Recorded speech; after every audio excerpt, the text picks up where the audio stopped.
Very honored to introduce our mayor. Jack's spoken to the executives annually for the years he's been mayor. I believe it's been 8 years since he's been mayor and been talking to us. And much has been said about his experience, his education, family, and accomplishments. But today I'm going to try to lighten the current political tension that it seems to be pretty thick, and personally I just want the entire election thing to be over. I'm kind of over it. But what we have here today is not what we want to be over, which is having a great mayor.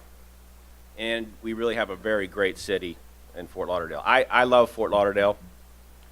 It's an ever-changing place, and in comparison to other cities, it's clearly a step above. To me, the one word that best personifies Fort Lauderdale is quality, and quality in everything. I think Fort Lauderdale is a super top quality place, including we have a top quality mayor. Jack is a trendsetter. He's very prescient. Other politicians copy his ideas and follow his lead. I got a couple examples of his forward thinking and prescience. First, I'd like to bring to light that Jack did build a wall. The new wall along A1A. It's not a tall wall, but it's a shorter wall that protects our great A1A and keeps the king tides and the storms from washing away the road. Also, it's a beautiful wall with great gates. The entrances allow tourists and locals alike to go to the beach and cross A1A legally. No jaywalking, no crossing randomly and cutting through the new foliage legally. We should call it Jack's Wall. And it was paid for us, not the Mexicans, us, the taxpayers here in Fort Lauderdale. So that's one example of his prescience. Coincidence that other politicians are talking about building a wall too. That's not coincidence. Imitation is the sincerest form of flattery that mediocrity can pay to greatness. That's the quote. Oscar Wilde made that quote. Another example of Jack's foresight, and there's a little bit of back history here. For a couple decades, Jack and I and some other friends have been going to Dolphin games, home and away, season ticket holders, dozens upon dozens of games over the years. And we tailgate. And our tailgate efforts mostly include various drinks.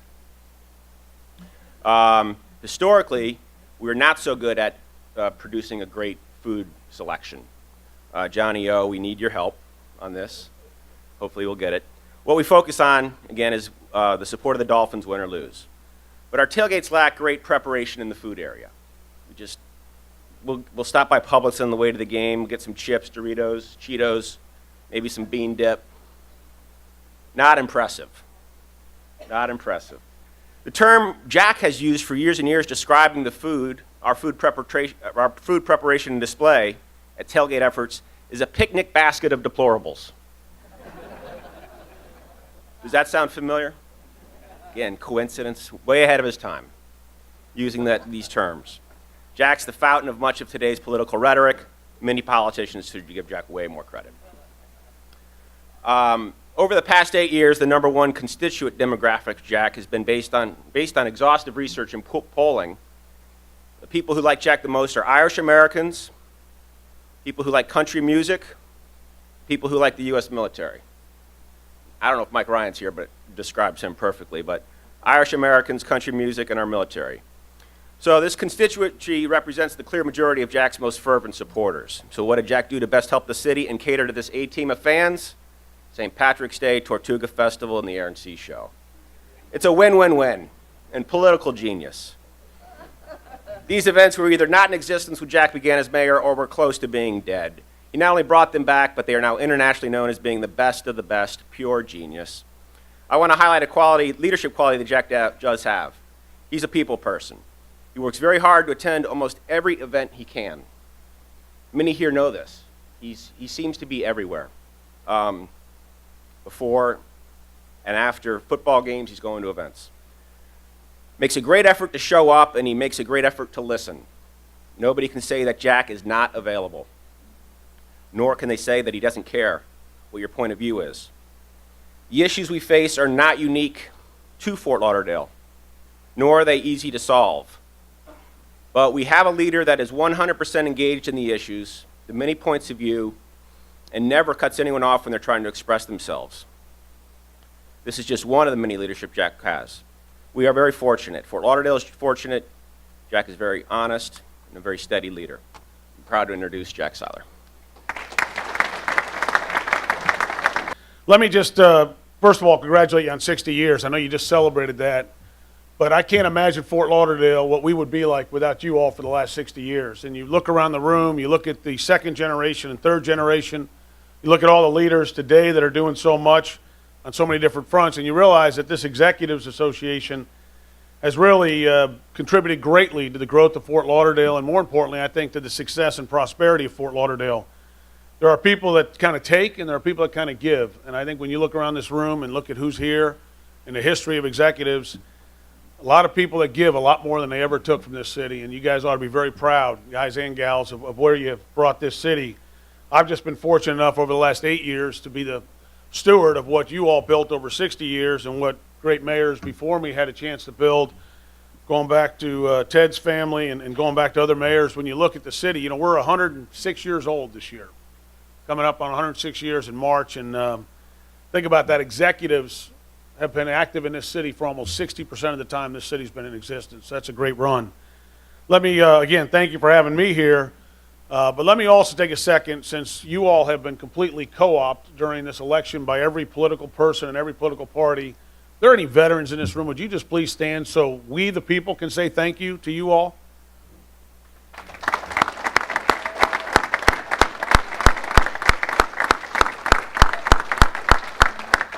You know, you think about where they are, and here, you know, here we are as a country, and you know, whether it's the Democrats, the Republicans, the Green Party, the Tea Party, everybody wants to co-opt the veterans. When you really think about what the veterans are about, they went to war for this country. They went to protect us, to protect our great quality of life, to protect our freedoms, to protect all those things that we slowly abuse daily here in this country. And I just think we need to take a step back and probably take a position in the future that, you know what, the veterans are not a political prop. The veterans are not for political benefit or political exploitation. They're veterans on all sides of the aisle, but at the end of the day, what they fought for is our ability to have this great quality of life and these freedoms. And it frustrates me when I see them get caught up in all the political rhetoric. In addition, let me just take a second and also thank the leadership of this organization. I really appreciate you bringing that event here next year. You all don't understand how important that is to the city. You know, we continue to grow and prosper, succeed because of your word of mouth. The city can only do so much, but it's the word of mouth of the executives bringing the international executives to Fort Lauderdale. It's the word of mouth of you all bringing your trade organization, commerce group, business group to Fort Lauderdale, hosting a conference here. And that's what really has helped Fort Lauderdale be so successful. People love living here, they love working here, they love raising their family here, and they spread the word. And so if you continue to do that, and if I can help out with the executives event, I'd be happy to pop out next year at any time and thank them for coming to Fort Lauderdale. Delighted to have them here. Let me, if you looked across the street, or across the water, I should say, Thursday night I did my State of the City at Birch State Park. How many of you have been in Birch State Park in the last year? How many of you been to the new restaurant and bar they have opened in Birch State Park? You see a couple of hands. Dominic was there. Ed, you were there. It is amazing what's happening with Birch State Park. Great local leadership. That's a state park that for years was basically operated as, well, that's the state's property and we're going to just ignore it, and people want to use it every now and they can use it. A group of local leaders stepped up, formed a Friends of Birch State Park, led by Jim Ellis, Gail Butler, the names you know that you can always count on. And they have so created a vibrant destination in there now with food and drink. All the old things you used to go to Birch State Park will be back, the kayaks, the canoes, the different events and activities, and it's going to be spectacular. So if you get a chance, you ought to all stop over there. The only reason I bring that up is I just, like Thursday night we did it, we had 200-300 people over there for the State of the City, and I've been so impressed with the direction that's going, because that is probably our largest massive land for public use, and yet essentially we weren't taking advantage of that. So with the new Friends of Birch State Park, that's exciting. Talking about some just numbers real quick for the city. Last year in the greater Fort Lauderdale area, we created 26,300 new jobs. And I say we, not me. I say we, not I, because the biggest mistake we make in politics is we try to say we're creating those jobs. Those 26,300 jobs were created by you. They're created by your businesses, by your colleagues, your friends, stepping up. That's an incredible number, 26,300 jobs in the greater Fort Lauderdale area. It is probably one of the most successful job creation rates in the country, and when you do it per capita, it's incredible. It brought our unemployment rate from 5.4% last year when I presented to you all to now 4.6%. That 4.6% is the lowest unemployment rate of the major metropolitan areas in the state of Florida, substantially lower than both Miami and West Palm and the state average. That's the good news. The bad news is something you probably all realize in your business. We have about 25,000 job openings in the greater Fort Lauderdale area. You say, well, how can that be if you still have 4.6% unemployment? It's the skills gap. We have seen this repeatedly, and I see Rob Cornaren's nodding his head because he knows what we deal with. His son just joined us on the Broward Workforce Development Board, helping us focus on this. But think about that, with 25,000 jobs still in demand in this area. And why we can't fill them is we don't have the educational background, the technical background, or the high-tech skills, things of that nature to actually fill those. So when you're telling your kids and grandkids where you want to live and where you want to come back to, tell them get that education and come back to Fort Lauderdale, because there are jobs here. There are jobs here. I imagine, Dennis, with your law firm and the tech businesses you represent, you hear this all the time. They say, we got 10 job openings. We're having to recruit out of Maryland. We're having to recruit out of Boston. We're having to recruit out of Palo Alto to fill these jobs because our own local workforce is not given the skills to fill these jobs. So we're excited about the low unemployment rate, but we're actually now trying to focus on how do we increase the skills of our young ones to be able to fill that skills gap. Give you an idea of the 4 companies that we were just done in the last year opened here, and talk about the technical advance, the high tech of it. How many of you all ever heard of Seiler Global Solutions? They just came here, relocated to Fort Lauderdale, brought their corporate headquarters. Unbelievable. Anybody hear of Magic Leap? Magic Leap, to give you an idea, just brought their business just west of Fort Lauderdale. They led the nation in venture capital funds. This isn't leading Broward or Florida. They led the nation in venture capital investments. They are doing such amazing work out there in the high-tech industry. They actually are polling about a patent every other week. At one point last August, I think they had submitted for 18 patents at the national level. This is a company here in Fort Lauderdale. Years ago, if you said you had a company like Magic Leap come in here, they'd say, well, isn't that supposed to be in Silicon Valley? Isn't that supposed to be up in the Research Triangle of North Carolina? They're right here in South Florida. Then you look at Sado, you look at Hotwire. We just opened Hotwire with Governor Scott the other day. 675 new jobs in Fort Lauderdale by the end of the year. They came down with the promise of 300 jobs. Met the owners of the company, spent time with them. We approved them in 2 weeks at the city of Fort Lauderdale. They took the old Bank Atlantic building.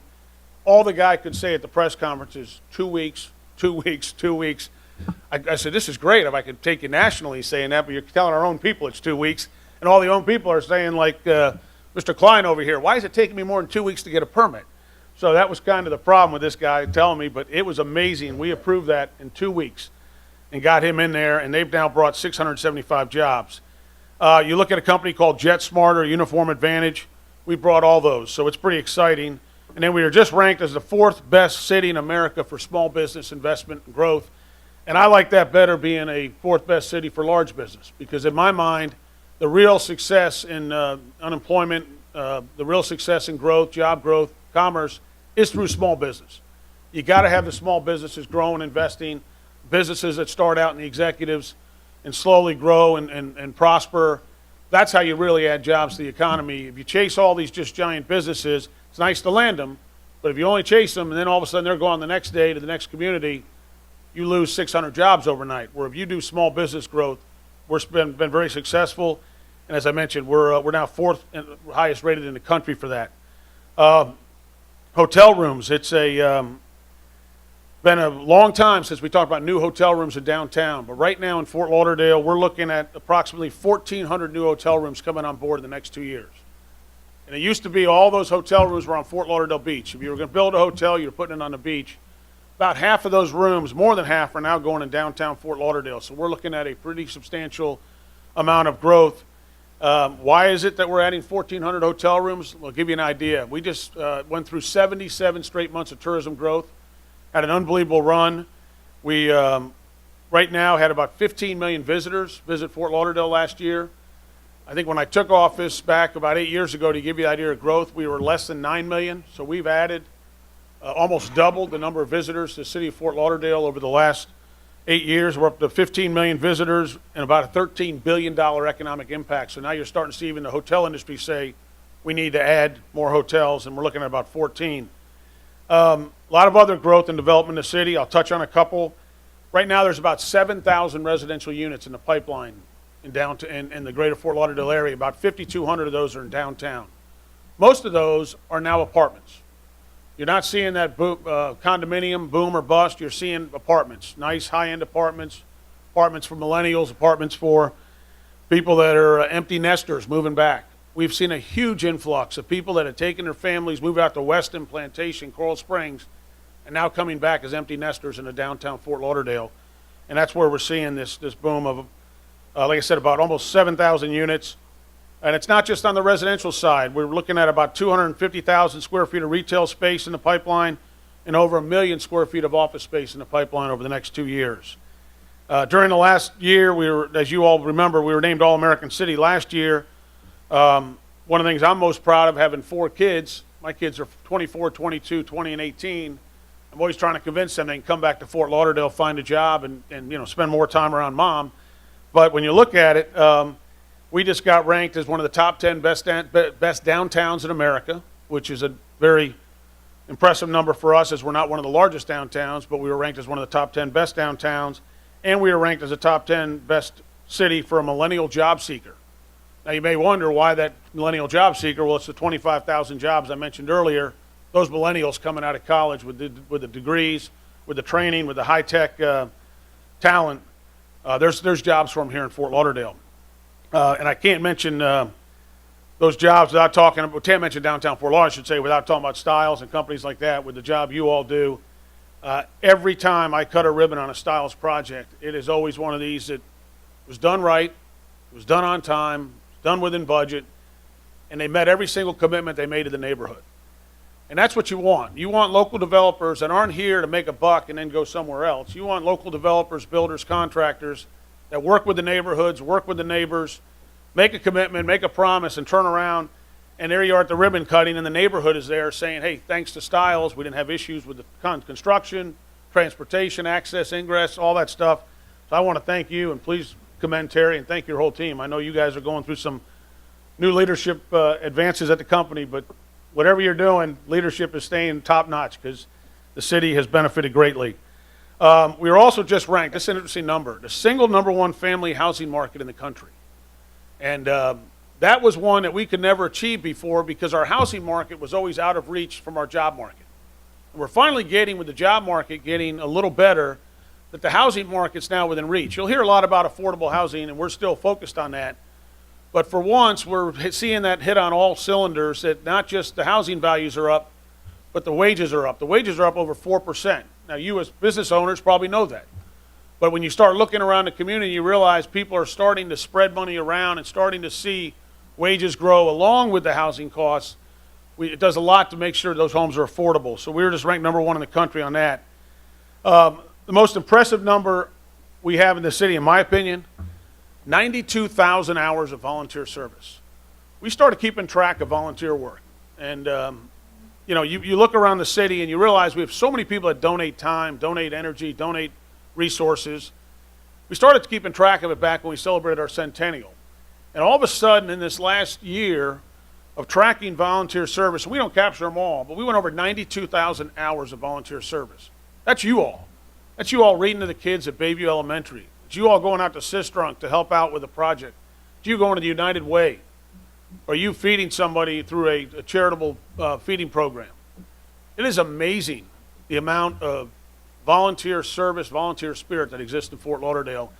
I look at this 92,000 hours and it just stuns me.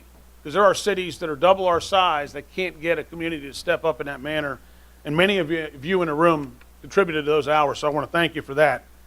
Couple quick numbers on our police department. Crime rate's down. We're happy with that. The number of police we've maintained steady. Our fire department, this is the most bizarre figure. I think you were there the other day when we were talking about this. We had 54,000 calls last year at our fire department. A picture of the city is only about 200,000 people. 54,000 calls. Now, we actually had a great breakfast meeting the other day. Talked to a guy that heads up the Blue Cross Blue Shield, now Florida Blue. We're asking him to look into this. Of the 54,000 calls, almost 90% are EMS paramedic calls. And what we have come to realize is we are the first responder, first healthcare choice, first healthcare provider in the community. We are getting calls now, and you saw it on TV maybe with some of the other departments. We're getting calls now. I've got high blood pressure. We get to the house, they say, yeah, my pills are in the other room. Do you mind getting them? We're getting calls, I've got a really bad headache, and I couldn't reach my son or my daughter. We're getting calls like you would not believe. And the only reason I bring this to your attention is we're now trying to focus on how we fix this, because we're the healthcare provider of first choice. Picture a city of 200,000 people. We don't have 1 out of 4 of you involved in a trauma or a tragedy in the course of a year. But we had 54,300 calls. It is an amazing number. Like I said, almost 50,000. In the 40,000s of those are paramedic calls. Probably 5 to 10,000 of those are legitimate paramedic calls. You know, responding to an accident, responding to an incident with an injury, responding to a construction site, responding to somebody who's undergoing a heart attack or a stroke. But so many of those have become just simply, well, I don't like my current healthcare provider system. I don't want to go to Broward Health, so I'm going to call. No, I don't. Not because they don't want to be billed for it. So I'm going to call the paramedics. And they're going to come out to the house, and they're going to treat me, and they're going to spend an hour with me, and they're going to leave. Well, guess what? That's on your property tax bill. That's what you pay for in your property taxes. So we've got to find a way, and that's why we were talking with Jennifer and I were actually talking with the head guy there about they're going to look at this as an innovative approach to see if we can't change the way we have to respond to these calls. As a result of that, how many of you know where that fire station is on 2nd Street, just west of the tracks? That fire station behind Habitat, that's west of the tracks, was just ranked the busiest fire station in the nation. The nation. So you look at, Philadelphia, Chicago, New York, LA, and they rate the stations by the number of calls. That station is the busiest single station in the nation. And the 90% of those calls are healthcare calls to the northwest part of Fort Lauderdale. They are not your typical trauma or tragedy or fire. We have a top-notch department. Our fire department is rated in the top 32 in the country. It is an incredible department. It is now, we bring people in from all over the world to train with our guys, but they're under a lot of stress having to deal basically with being almost registered nurses on a daily basis on these calls. We're adding 18 new positions to the fire department this year to deal with this volume of calls. This is up over 20,000 since I took office. And it's strictly, I would say strictly, but almost all healthcare. Some of the new positions are because of the construction development, high rises. We need to fill a few more of those positions, but it's been frustrating. So you touched on the boat show, and Ted, you're absolutely right. What your father did, father-in-law did, what your forefathers did, Ed, amazing. That boat show's in its 57th year. You guys are 60 years. You can tie it in with your 60 years. That 57 years, 3 years after executives, they cranked that up. This year it'll do $857 million of economic output. $857 million. The highest a Super Bowl has done in Florida is about $400 million. So that's the equivalent of having 2 Super Bowls in town every year, year in and year out. So as I tell people during this week, which I call Super Bowl week now, as we start Super Bowl week in Fort Lauderdale, smile and wave, smile and wave, smile and wave. Don't get frustrated by the traffic. Don't get frustrated by all the people wearing their boat shoes and their dock shoes all over town, maybe preventing you from getting that perfect seat at the restaurant. Just smile and wave, because for $857 million, we'll open up Fort Lauderdale every single year for that event. On top of it, that event kicks off our season when you talk to the tourist industry, and even further, that event kicks off our marine industry year. Out of that 857 million of economic output, the industry will go on to have about a $10 billion economic impact in greater Fort Lauderdale over the next year. So this boat show is a godsend. We love having it. We love the forefathers that promoted it and progressed it, and I will do everything I can to make sure that thing is preserved here in Fort Lauderdale for generations to come. Last couple items I'll touch on. One is property values are up 9.8%. Pretty significant jump in property values. That's our 5th consecutive year of growth. And in addition to that, and again, thanks to companies like Stiles and Moss and other, Cornair Advanced Roofing, people like that, we've got about $455 million in new taxable value on the books just from construction. That's pretty impressive to have $500 million of new value in construction added to the books in Fort Lauderdale. So as a result of that, we were able to keep our millage rate at the 4.1193, which, as I've now told you for many years, it is the lowest millage rate of the top 25 cities in the state. I get people ask us all the time about that. A couple years ago, we passed Tallahassee, went lower, and we are now safely positioned as the lowest millage rate of the top 25 cities in the state, which makes this a very affordable city to live. Bob, that's my fiscal conservative approach for you right there. That's your plug. I don't even want to adjust it because I'm afraid I'm going to get a handwritten note from Bob. Not to me, to my wife. And then my wife will say to me when I get it, my one wife, by the way, you got that part right in the prayer, Jody. My wife will say to me, Dr. Hemholt just wrote me about that millage rate moving. So we've never moved it in my 8 years in office, and now I can assure you if we ever move it, it'll only go down. So with that, just to also give you an idea, we're sitting on about $68 million in reserves. So you talk about your businesses. One of the things I was really focused on was getting our bond ratings back, getting our ability to, our investments back up. And so in the course of keeping the millage rate at 4.1193, we've also now built up our reserves to about $68 million in the general fund and well north of $100 million in all funds. So we're way ahead of our recommended reserves that the auditors and the accountants all recommend. And we're also ahead of the reserves that are recommended at the national level for cities and counties. So we're feeling that we can withstand a hurricane, we can withstand a climate change impact of high sea level rise, things like that. We've built up a safe enough reserve of, like I said, about 68 million and a couple $100 million in overall reserves that'll help us. The last two things I'll hit you with is the Winterfest Boat Parade's coming up. Please get out and support it. Folks, you talk about another great community asset, great community event. It is fantastic. As the boat show kicks off our season, the Winterfest Boat Parade kicks off our holiday season. Get out and support that. There are people that work so hard on it. Rob, you've been a past chair of it as I look out and see you. An amazing event. And think about that event. It's free to the public. Years ago, that event used to be an event you had to know somebody who lived on the water to go in their backyard to watch the parade. I think you all may remember those days. The boat parade essentially ran down the intercoastal waterway, and if you knew somebody lived on the water, you were over there for the boat parade party, whether they wanted you there or not. You were there. But secondly, that was the access to it. And the leadership of the boat parade decided, let's take that downtown, let's put it on the river, worked with the city on that, and they have now taken that parade to the public. You now will see 1 million visitors come in throughout the length of that parade. But go downtown, because I encourage you that with the crowds you see in the backyards, the crowds you see at Burt State Park, are very different demographics than the crowd you see downtown enjoying that boat parade. And we took an event that was an exclusive event and made it an inclusive event. We took an event that was predominantly middle to upper class and made it a very diverse event that is now enjoyed by so many different people from so many different socioeconomic backgrounds. It's the smartest thing they ever did. That parade has become a community treasure, and it's really important that you get out and continue to support it. The last thing I would just say is I just wish you all a very happy and healthy Thanksgiving and a very happy holiday season. I would just encourage you all as you come up on Thanksgiving, there are still a lot of people in the community that are very needy. Despite all this great economic success, these numbers I talked about, this low unemployment rate, there are still people that are either underemployed or people out there that can't find employment for whatever reason. We can get into it. I mean, United Way works so closely with us on that. But take a second and try to feed through one of the local churches. Try to spend some time working through one of the local charitable organizations. Again, as we've talked about in the past, and not to create any new controversy, we're trying to discourage the public outdoor feedings, the feedings that simply get you from breakfast to lunch to dinner.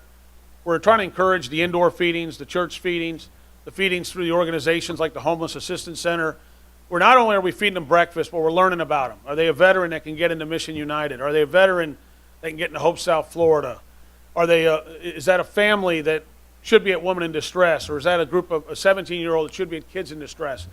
That's why we encourage this feeding indoors, in the right setting, have the interaction with the Salvation Army or one of those groups, American Red Cross, so that we can actually make a difference. Instead of getting them from breakfast to lunch to dinner, let's turn their lives around. We work with Broward Health on these issues. They've been great helping us in health care, dental benefits, and things like that for the homeless.